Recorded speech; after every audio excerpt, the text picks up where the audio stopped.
बहरहाल हिन में लाड़काणो ॼण ईअं ई आहे को लावारिस जीअं का शइ हूंदी आहे जंहिंजी का वारसी न हूंदी आहे। इक़्तिदार जे हूंदे बिलावल ज़रदारी साहब पाण हिन तक तो MNA आहे ऐं हिन महिल वफ़ाक़ी हुकूमत सिंध हुकूमत ॿई उन्हनि जी आहे। पर असुल इशू आहे लाड़काणे जो जेको आहे ड्रेनेज। 2020 में बिलावल साहब बाबा जी दुआ जे लाइ आया हुते असां वटि, त उते इहा ॻाल्हि थी।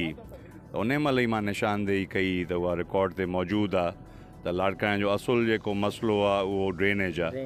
तव्हां जेको अरबें रुपया पंहिंजो हिकिड़ो ठेकेदारनि ऐं जेको हिननि जे आसिरे ते तव्हां ॾींदा वञो था ऐं रोडनि जे ठहियल रोडनि जे मथां रोड ठहनि था, त उन महिल इहा निशानदेही मां कई हुई ऐं उहा रिपोर्टेड आहे। उन खां पोइ बिलावल साहब चयो त मिनिस्टर पब्लिक हेल्थ खे मां चवां थो।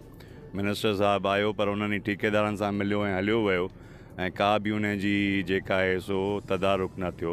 त अॼु उहा ॾिसूं था साम्हूं का प्लैनिंग कोन्हे का। ऐं मां सम्झां थो त हिन महिल जेका पोज़ीशन आहे हिन पाणी जे बीहण जे करे जेका आहे सो हज़ारनि जी तादाद में ॿार गैस्ट्रो जा मरीज़ थिया आहिनि, उते दवा न आहे अस्पताल में।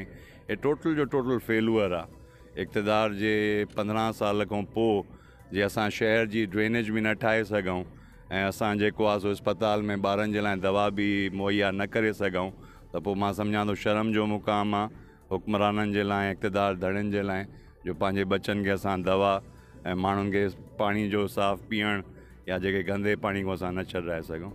हाणे मां सम्झां थो त मकाफ़ाते अमल आहे। हिन महिल जेका सूरत हाल आहे, माण्हुनि में गुस्सो आहे, माण्हुनि जे अंदरि हिकिड़ी तमामु जेका आहे सो अहसास महरूमी आहे। माण्हुनि जा बचा बुख ते आहिनि, घर ॾही विया आहिनि, का खाद खुराक न आहे ऐं हिकिड़ो गज़ब जो आहे पंहिंजो हिकिड़ो मुक़ाम। ऐं मां सम्झां थो त इहे जेके हुक्मरान आहिनि, हाणे ईअं ई आहे त उहो नियत ऐं मुराद वारो क़िसो त जेका 15 साल जे इक़्तिदार में माण्हुनि खे उन्हनि जेको आहे सो जंहिं नमूने ट्रीट कयो आहे ऐं जंहिं नमूने माण्हुनि सां वर्ताव कयो आहे, त अॼु माण्हू बि उहो ई वर्ताव उन्हनि सां कनि था। त इहा ई सूरत हाल आहे त जिते उहो वञनि था त माण्हू त पंहिंजो हक़ु घुरनि था, पर उन हक़ु घुरण में बि उन्हनि खे तकलीफ़ थिए थी।